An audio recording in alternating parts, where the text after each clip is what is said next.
ele estava num evento acadêmico da USP de São Carlos e o voo dele acabou atrasando, enfim, ele não conseguiu voltar a tempo para participar. Mas enfim, a gente está aqui com o Carlos Eduardo, a gente vai seguir normalmente com a atividade. Obrigada. Bom dia, pessoal. Primeiramente, fora Temer, né? Praxe, né?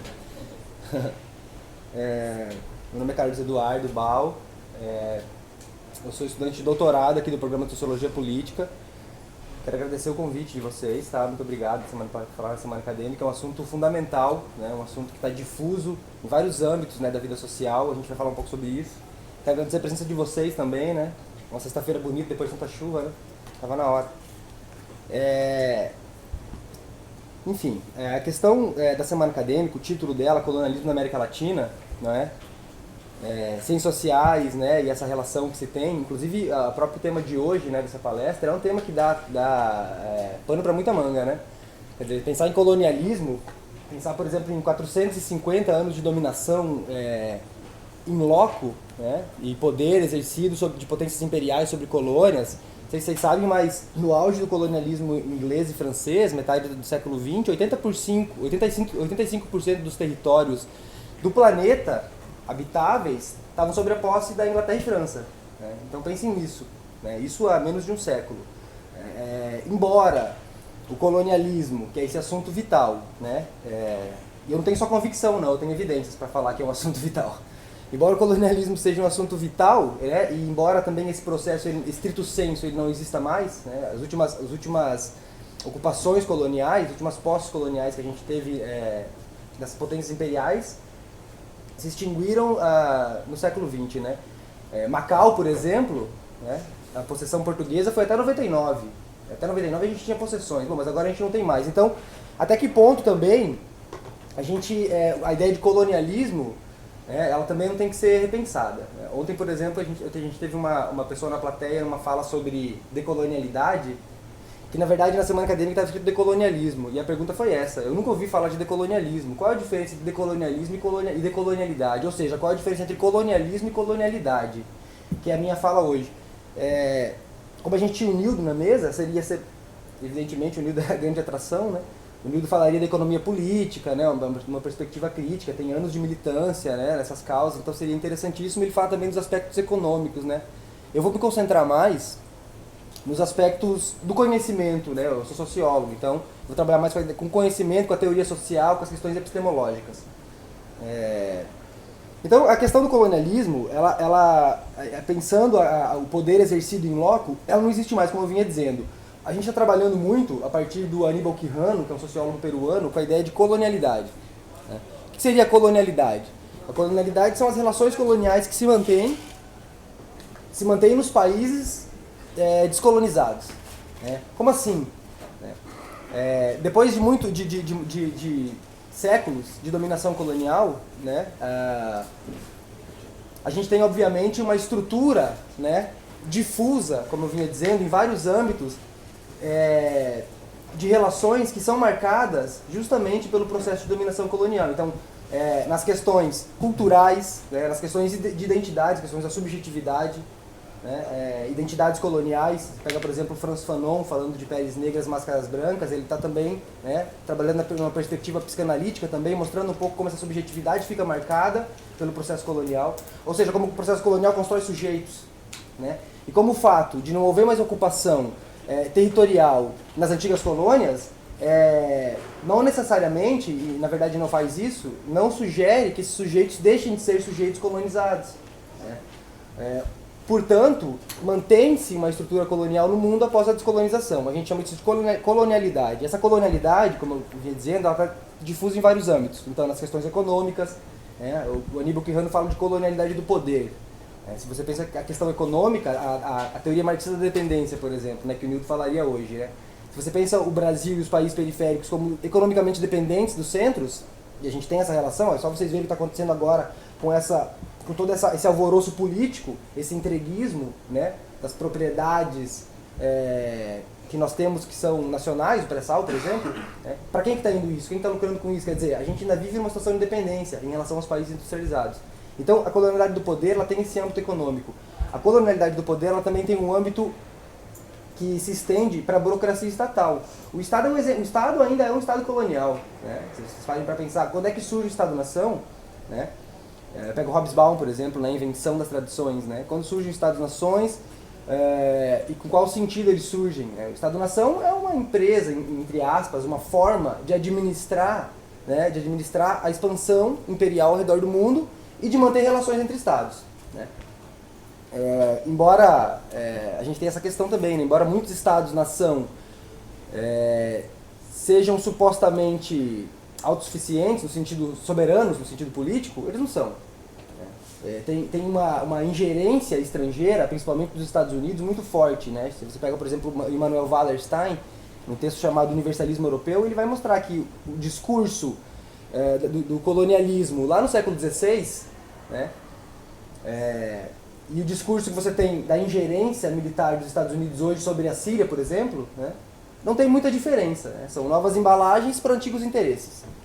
Mas a relação que você tem é praticamente a mesma. Então você tem essa colonialidade do poder na economia, no Estado. A universidade é um âmbito fortíssimo dessa colonialidade. Né? A gente supor que a universidade é um lugar neutro e desinteressado de produção de cultura, vocês me desculpem, mas é uma grande ingenuidade. A universidade, supor que o Estado é a instituição que gere os conflitos sociais e que a universidade é o local da confluência cultural, não é verdade. A universidade reproduz, em grande medida, uma lógica colonial, de dominação.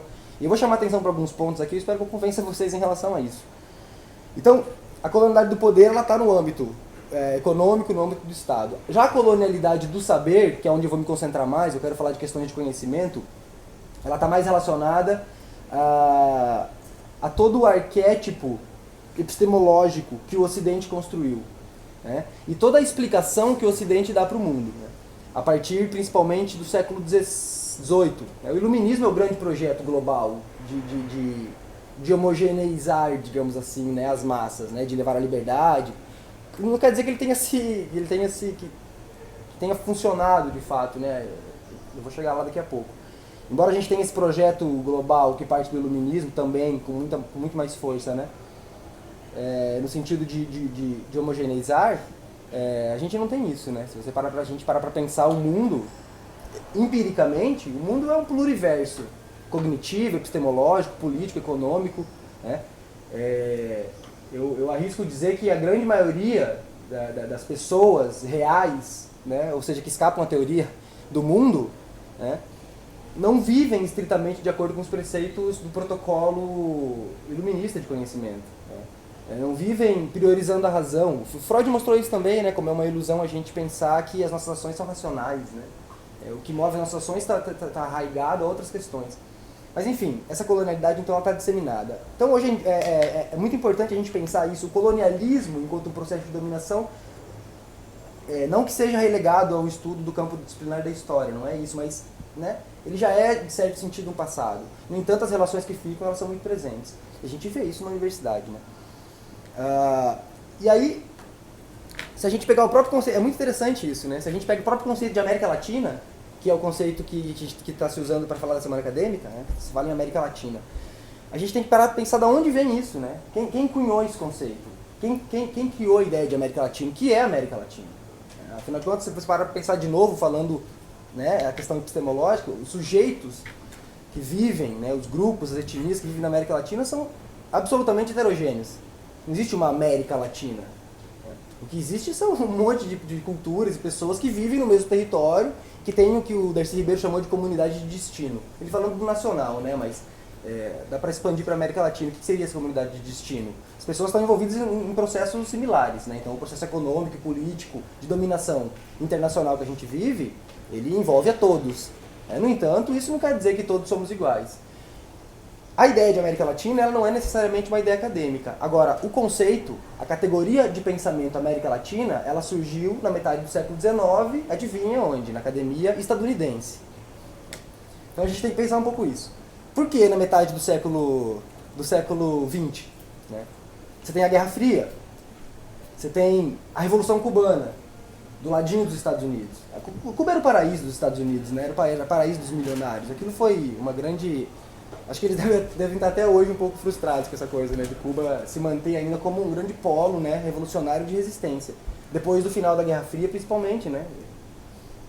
Mas enfim, a Guerra Fria e esse medo comunista estimulou o que a gente chama o que chamaram nos Estados Unidos nessa época de Latin American Studies, né, os estudos latino-americanos. Ou seja, começou a se criar uma profusão enorme de departamentos nas universidades dos Estados Unidos estadunidenses para se estudar a América Latina. Curiosíssimo, né? Porque aqui na América Latina nós já tínhamos pessoas estudando a América Latina há muito tempo, né? E que na maioria dos casos não foram tomadas como referência para se pensar. Ou seja, o que eu quero dizer com isso?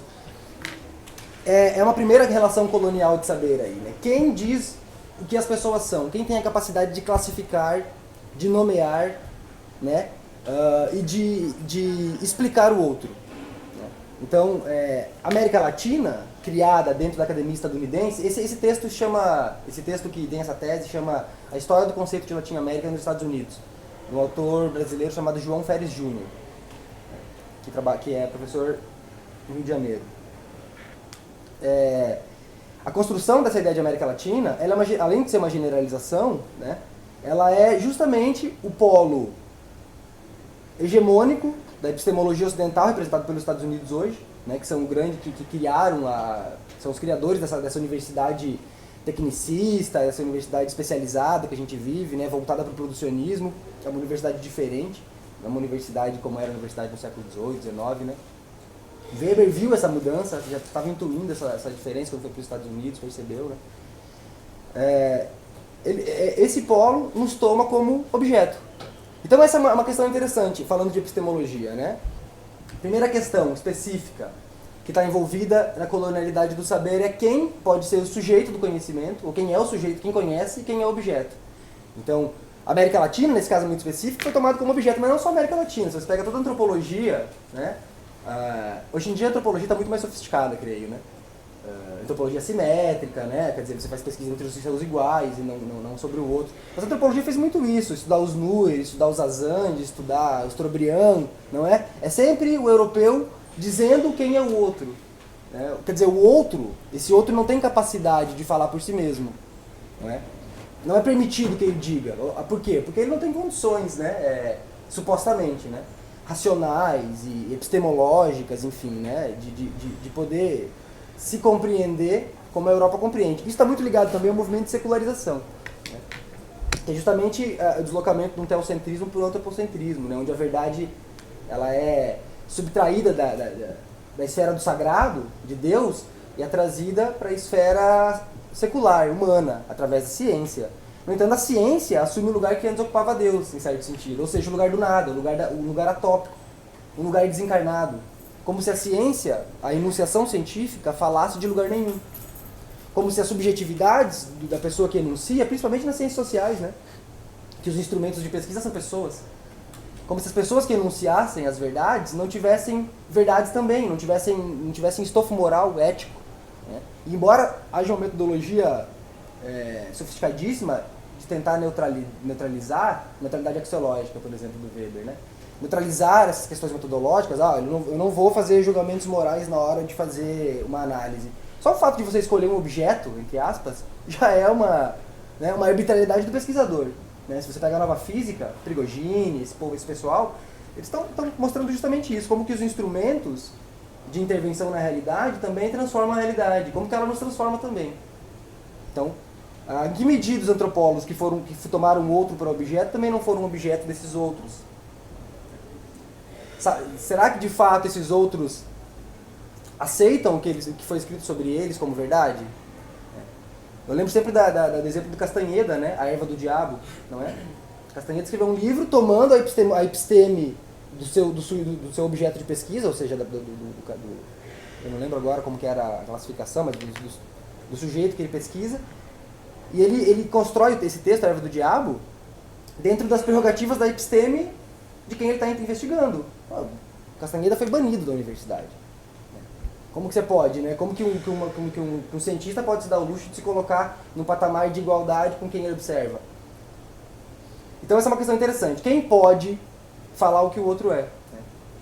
Então, na questão da América Latina, na questão da criação dessa categoria, desse conceito, nós fomos tomados para objeto. E ainda hoje, eu arrisco dizer que não nos é permitido, dentro da esfera do conhecimento hegemônico, dentro da esfera do conhecimento ocidental, das grandes universidades, falar quem nós somos de fato. A gente ainda não tem... Eu arrisco dizer que a única teoria latino-americana, brasileira também, especificamente, né, que teve impacto fora do Brasil, acho que foi a teoria da independência, que foi levada a sério de fato. Né? Não sei se não vejo. Né? Quer dizer, quem fala por nós? Né? Então, o que eu estou querendo dizer com isso? Que nós vivemos em uma época, né, marcada fortemente por uma geopolítica do conhecimento. Relações de poder que envolvem conhecimento. Relações de poder distribuídas ao longo do planeta. A gente pode... Fala-se muito em periferia e centro. Né? Essa ideia eu acho que ela está um pouco ultrapassada, porque hoje você tem a periferia no centro. O problema da França, a questão étnica, por exemplo, na Europa. Né? E você tem o centro na periferia também. As elites, né, crioulas dos países coloniais. Né? Falar em sul e norte global eu acho que é mais interessante. Né? Pensar no norte global e no sul global. Porque também tem todo um diálogo, Boaventura de Sousa Santos, por exemplo, um diálogo de epistemologia sul-sul, epistemologias do sul, toda essa investigação sobre a possibilidade do subalterno, como diz a Spivak, que também é um conceito que vem do Gramsci, né, subalternidade, hegemonia. Se é possível o subalterno falar, evidentemente a gente fala, né? Mas a gente é ouvido e levado a sério, essa que é a questão. E aqui eu vou querer convencer vocês de que não, né? Pelo menos não na mesma proporção de que os grandes centros universitários dos países imperiais são. O que eu estou chamando de império aqui? É uma tentativa de expansão das suas fronteiras, das suas dominações para fora do seu território.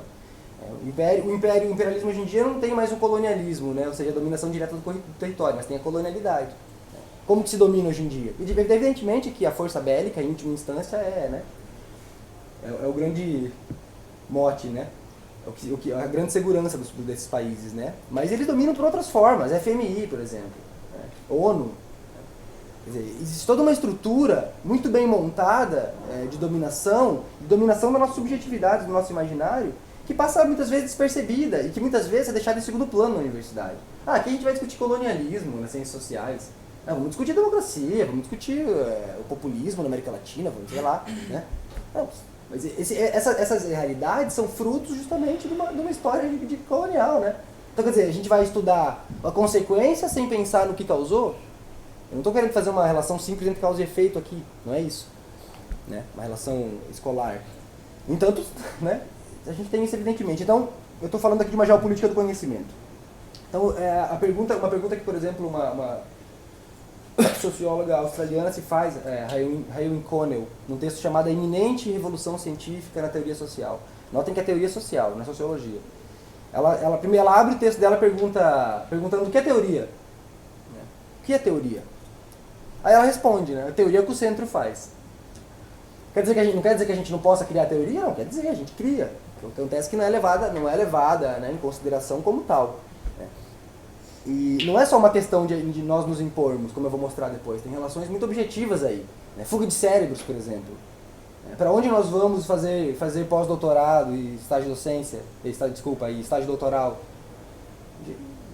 A gente não vai muito pouco para os países vizinhos, a gente vai para a Europa, para os Estados Unidos, a gente quer ir para a Europa, para os Estados Unidos, e eles não vêm para cá. Se vocês pegam as universidades federais do Brasil, eu não conheço pelo menos, acho que não tem.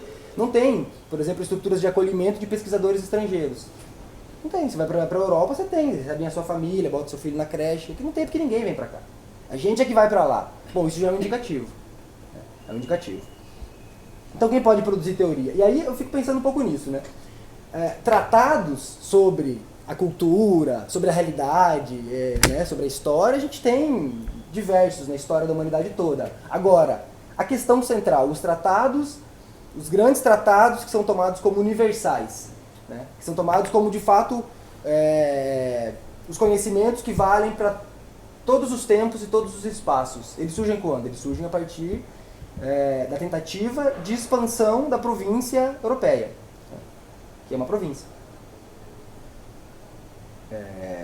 Essa expansão, essa tentativa de expansão, essa tentativa de criar um pensamento universal, ou seja, de lugar nenhum, atópico, que serve para todo mundo, em qualquer lugar, em qualquer tempo, ela é uma maneira de dizer nós temos a capacidade de dizer a verdade sobre as coisas. Então, se nós aceitarmos a sua verdade, né, você submete